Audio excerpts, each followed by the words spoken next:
नमस्कार प्यारे विद्यार्थियों, 12th क्लास एग्रीकल्चर के आज के इस वीडियो के अंतर्गत हम सिंचाई के बारे में अध्ययन करेंगे। जैसा कि हम प्रीवियस क्लास के अंदर सिंचाई और जल निकास के बारे में अध्ययन कर चुके हैं, लेकिन यहाँ पर हम जो कक्षा 12वीं है उसके अंतर्गत भी हम सिंचाई के बारे में विस्तृत अध्ययन करेंगे और सिंचाई की परिभाषा और सिंचाई किसे कहते हैं, सिंचाई के उद्देश्य क्या है और सिंचाई हमको कब करनी चाहिए और किस आधार पर हमको सिंचाई करनी चाहिए, किन किन बातों का हमको ध्यान रखना होता है कि आज वर्तमान समय में जो भी किसान वर्ग के लोग हैं, अगर वो सिंचाई के लिए अगर पूरी तरह से प्लानिंग बना करके रखते हैं और अगर भाई पौधों को जल की जो उसकी मांग है उस जल मांग को पूरा करने के लिए सही समय पर अगर उचित मात्रा में उचित समय पर उचित सिंचाई कर देते हैं तो ऐसे में उस मृदा के अंदर जो जल के संभरण का जो कार्य है वो पूरा हो जाता है और उससे जो फसल जो हमारी बोई गई है उसकी जो प्रभावी उपज हमको प्राप्त होती है और आशानुकूल हमें उसके परिणाम प्राप्त होते हैं। हम मृदा के अंदर उचित नमी को बनाए रखने के लिए हम सिंचाई करते हैं। जैसा कि प्रश्न पूछा जाता है कि सिंचाई किसे कहते हैं, तो सिंचाई जब पादपों की हम क्या करते हैं, स्वाभाविक वृद्धि और विकास के लिए, है ना, पादपों की स्वाभाविक और वृद्धि और विकास के लिए जब हम कृत्रिम रूप से मृदा में हम पादपों को क्या करते हैं, जल प्रदान करते हैं। तो जल प्रदान करने की वह क्रिया जिसके अंतर्गत हम कृत्रिम रूप से जल प्रदान करते हैं ताकि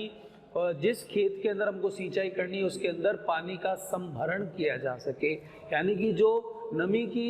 आपूर्ति करनी है हमको, जो उचित मात्रा में और उचित समय पर जो नमी को बरकरार रखना है उसके लिए हम जो पानी देते हैं तो उसे हम क्या कहते हैं, सिंचाई कहते हैं। तो परिभाषा के तौर पर हम जानते हैं कि भाई पादपों को उनकी उचित वृद्धि व विकास हेतु मृदा में जल के संभरण हेतु विकास हेतु मृदा में जल के संभरण के लिए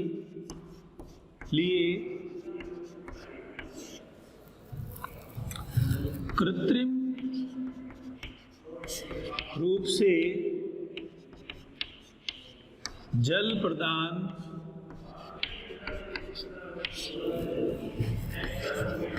करने की क्रिया को सिंचाई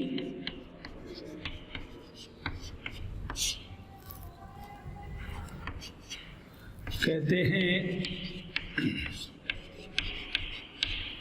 तो यहाँ पर हम पादपों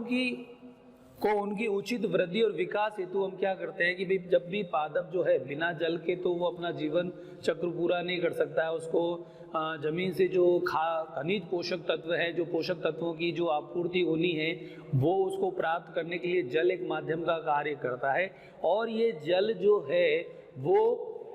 पोषक तत्वों को अपने भीतर घुलित अवस्था में ले आता है और ये आयनित अवस्था में जो पोषक तत्व है वो पानी में समाहित हो जाते हैं और फिर पादपों की जड़ों के द्वारा इसका उद्ग्रहण कर लिया जाता है, यानी कि minerals are uptake from the soil with the help of roots. तो पादपों को उनकी उचित वृद्धि,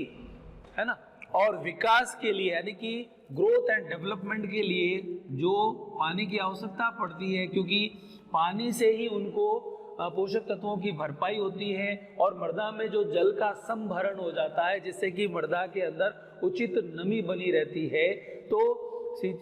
कई बार क्या होता है कि वाष्पीकरण के कारण क्या हो जाता है कि ऊपर वाली जो मृदा की परत है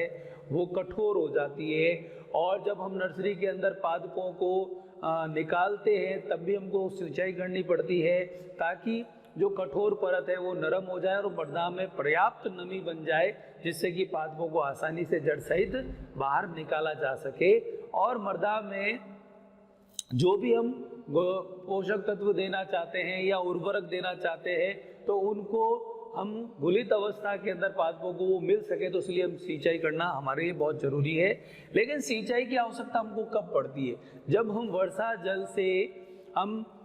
फसलों को सिंचित नहीं कर पाते हैं या वर्षा जल से जो फसलें वो सिंचित नहीं हो पाती है, तो ऐसी स्थिति में क्या होता है कि हम खेत में जाकर के देखते हैं कि भी हमारे पादपों को सिंचाई जल की आवश्यकता है कि नहीं है। तो दो आधार मुख्य रूप से हम देखते हैं कि एक तो पादपों के पौधों के आधार पर, यानी कि पौधों की क्या स्थिति है उसको देख करके हमको पता लगा लेते हैं कि इनको सिंचाई की जरूरत है। और दूसरा है मृदा में नमी के आधार पर, यानी मृदा में कितनी नमी मौजूद है और उस नमी को बरकरार रखने के लिए ताकि पादपों की स्वाभाविक वृद्धि और विकास हो सके, मृदा में वो उचित नमी जो है जो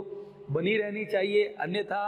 पादप जो है वो जमीन से जो खनिज पोषक तत्व है उसको ग्रहण नहीं कर पाएगा। प्रकाश संश्लेषण की जो प्रक्रिया है वो सीधे तौर पर प्रभावित होती है, क्योंकि प्रकाश संश्लेषण के अंतर्गत हम जानते हैं कि हरे पेड़ पौधे जो होते हैं वो वातावरण से CO2 को ग्रहण करते हैं और मृदा से क्या करते हैं, जड़ों की सहायता से पादप जो हरे पेड़ पौधे जो है वो जड़ों के द्वारा खनिज पोषक तत्व और जल को ग्रहण करते हैं और ये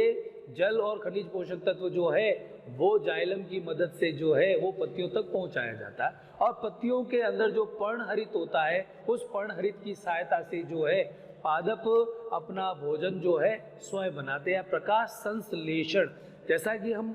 इसको पौधों को अंग्रेजी में हम प्लांट कहते हैं। प्लांट का मतलब जहाँ पर कुछ संश्लेषित होता है, जहाँ पर किसी की मैन्युफैक्चरिंग होती है, जहाँ पर कोई निर्माण कार्य होता है, इसलिए हम इसको प्लांट कहते हैं। और जैसे हम देखते हैं कि भी जो जल संयंत्र है, NTPC है, नेशनल थर्मल पावर प्लांट है, ऐसे कई तरह के प्लांट लगाए जाते हैं, यानी जहाँ मैन्युफैक्चरिंग के लिए। तो पादप एक मैन्युफैक्चरिंग करने वाला प्लांट है और उस प्लांट के अंदर क्या मैन्युफैक्चरिंग होती है? प्रकाश संश्लेषण से कार्बनिक भोज्य पदार्थ बनता है और सिंचाई के माध्यम से हम उस जल के संभरण को करने के लिए, मृदा में उचित नमी को बनाए रखने के लिए, पादपों की स्वाभाविक वृद्धि और विकास के लिए हम जल प्रदान करते हैं। अन्यथा पादप जो है वो अपना जीवन चक्र पूरा नहीं कर पाता है। पादपों की जो पत्तियां होती हैं उन पत्तियों के ऊपरी भाग की तुलना में निचली भाग के अंदर क्या होते हैं, जो रंध्रों की संख्या, स्टोमेटा की जो संख्या है वो अधिक पाई जाती है और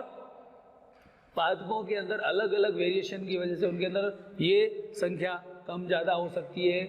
तो हम बात क्या कर रहे हैं कि रंध्रों के माध्यम से जो वाष्पोत्सर्जन होता है ना, उस वाष्पोत्सर्जन से पादप जो है वो जल की जो हानि करता है वो वाष्प के रूप में करता है। इसके साथ साथ मृदा के अंदर जो नमी है उस नमी का सूर्य के प्रकाश की उपस्थिति में क्या होता है कि उसका वाष्पीकरण भी होता है। तो पत्तियों के द्वारा जल की वाष्प के रूप में हानि और सूर्य के प्रकाश के द्वारा मृदा में से जल के वाष्प के रूप में हानि जो होती है, और पादपों के अंदर कुछ जैविक क्रियाएं होती है जिसके अंदर जल की आवश्यकता पड़ती है। तो इन तीनों चीज़ों को मिला करके अगर हम देखें तो पादपों के अंदर क्या होती है, एक जल मांग होती है और इस जल मांग को पूरा करने के लिए हम क्या करते हैं, हम सिंचाई का सहारा लेते हैं। क्योंकि जो सिंचाई है वो सिंचाई पादपों को वृद्धि और विकास के लिए प्रेरित करती है, साथ ही साथ उसको जो भी मिनरल्स चाहिए, जो उसकी ज़रूरत है, वो भूमि से सीधे ही खनिज पोषक तत्वों को ग्रहण नहीं कर सकती है, उसके लिए एक माध्यम चाहिए। तो जड़ें केवल पानी के माध्यम से ही घुलित अवस्था में उन पोषक तत्वों को ग्रहण करती है और जो भी खाद उर्वरक हम उसके अंदर डालते हैं तो उससे जो भी पोषक तत्व निकलते हैं जो पानी में घुल जाते हैं तो उनका हम आपूर्ति करने के लिए हम सिंचाई जल की आवश्यकता होती है। तो पादपों की स्थिति को हम देखते हैं, है ना। तो उसके आधार पर हम देखें तो सिंचाई का मुख्य उद्देश्य क्या है ना। तो मुख्य उद्देश्य क्या है कि पादपों को खनिज पोषक तत्व जो है मृदा से पत्तियों तक पहुंचाना, है ना। तो सिंचाई के माध्यम से यानी कि पादपों के अंदर जो वाष्पोत्सर्जन की जो क्रिया है, उस वाष्पोत्सर्जन की क्रिया के लिए यानी कि एक आवश्यक बुराई के रूप में इसको जाना जाता है। तो जल की पत्तियों के द्वारा वाष्प के रूप में हानि होती है, तो उसके लिए हमको सिंचाई जल देना जरूरी है, क्योंकि इस क्रिया के द्वारा ही पानी जो है वो जड़ों से पत्तियों की तरफ खींचा जाता है, एक मूल दाब उत्पन्न होता है। वाष्पोत्सर्जन तनाववाद का जो सिद्धांत है, उस सिद्धांत को यहाँ पर लागू किया जाता है और ये सिद्धांत जो है सर्वमान्य है। डिक्सन और जॉली ने ये सिद्धांत दिया था और यहाँ पर इस सिद्धांत के द्वारा पानी ऊपर चढ़ जाता है और उसके साथ साथ जो भी मिनरल्स हैं वो पादपों को मिल जाते हैं और पानी भी मिल जाता है। और जब जल का प्रकाशिक अपघटन होता है ना, क्योंकि सिंचाई अगर आप नहीं करेंगे या पानी नहीं प्रदान करेंगे पादपों को, तो जल का प्रकाशिक अपघटन नहीं होगा। तो जल का जो प्रकाशिक अपघटन है, उस प्रकाशिक अपघटन के द्वारा क्या होता है कि जल जो है वो ऑक्सीजन प्रदान करता है, ठीक है ना। जल के प्रकाशिक अपघटन के द्वारा जो है ऑक्सीजन मुक्त होती है और इसको प्रयोगों के द्वारा सिद्ध भी किया गया है। अब यहाँ पर बात करते हैं कि जो भी वृद्धि है, पादपों को जो वृद्धि करनी है उसके लिए सिंचाई जल की आवश्यकता होती है, उसका जो विकास है उसके लिए सिंचाई जल की आवश्यकता होती है, और मृदा की नमी को उचित मात्रा में बनाए रखने के लिए, उचित मात्रा में बनाए रखने के लिए, और मृदा के अंदर जो जैविक क्रियाएं होती है जो संचालित होती है, या विषाक्त जो पदार्थ होते हैं, विषाक्त पदार्थों के मुक्त होने के लिए भी क्या होता है, क्योंकि पादपों के अंदर वाष्पोत्सर्जन के अलावा जो है जो बिंदु स्त्राव भी पाया जाता है, जिसे अपन ग्रेविटेशन कहते हैं। बिंदु स्त्राव के माध्यम से पत्तियों के जो नुकीले सिरे होते हैं या पत्तियों के किनारे पर जो जल रंध्र पाए जाते हैं, उन जल रंध्रों के द्वारा क्या होता है, विषाक्त पदार्थ हैं या जो भी अपने उत्सर्जी पदार्थ हैं, उन उत्सर्जी पदार्थों को बाहर निकालने के लिए ये काम आते हैं। तो विषाक्त पदार्थों को मुक्त करने के लिए यानी टॉक्सिसिटी को खत्म करने के लिए जल की मात्रा की आवश्यकता होती है। और पादपों को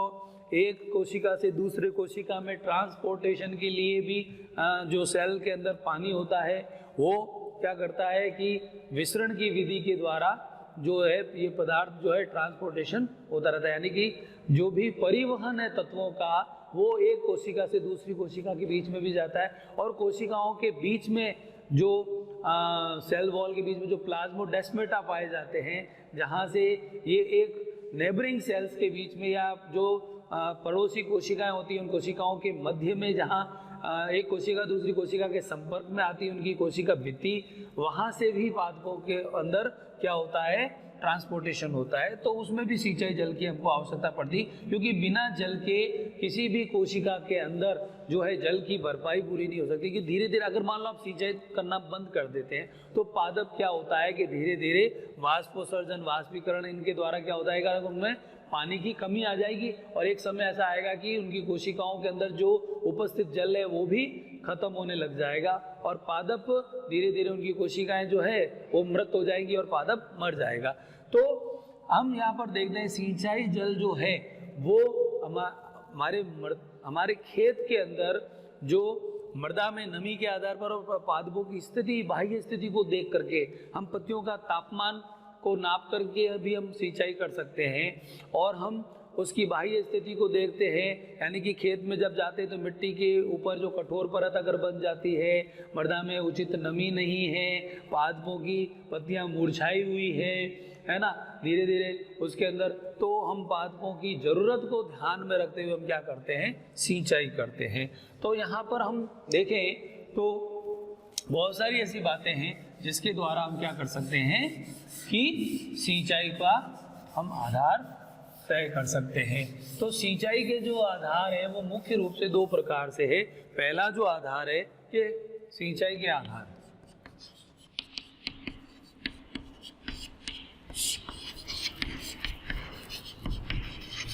सिंचाई के आधार। तो मुख्य रूप से इसमें हम देखते हैं तो पहला जो आधार है वो पादपों की बाह्य स्थिति, पौधों के आधार पर, यानी कि पौधों के आधार पर हम सिंचाई करते हैं, ठीक है ना। हम उसका अवलोकन कर सकते हैं, यानी कि हम खेत में जाकर के पौधों को देख करके, उसका अवलोकन करके, निरीक्षण करके हम पता लगा सकते हैं कि भाई इसको सिंचाई जल की आवश्यकता है या नहीं है। और दूसरा जो है मृदा में उपस्थित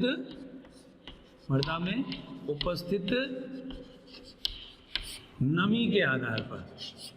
नमी के आधार पर हम क्या कर सकते हैं, इसके अंदर हम सिंचाई की मात्रा को तय कर सकते हैं कि भी उसकी पादपों की जो क्रांतिक अवस्थाएं होती हैं, उन क्रांतिक अवस्थाओं में जल की अनिवार्य रूप से आवश्यकता होती है। और उस समय अगर पादपों को अगर जल नहीं मिलता है तो ऐसी कंडीशन के अंदर पादप जो है अपना जीवन चक्र पूरा नहीं कर सकता है। तो इसके बाद में आगे का टॉपिक जो है हमें अगले वीडियो के अंतर्गत पढ़ेंगे। धन्यवाद।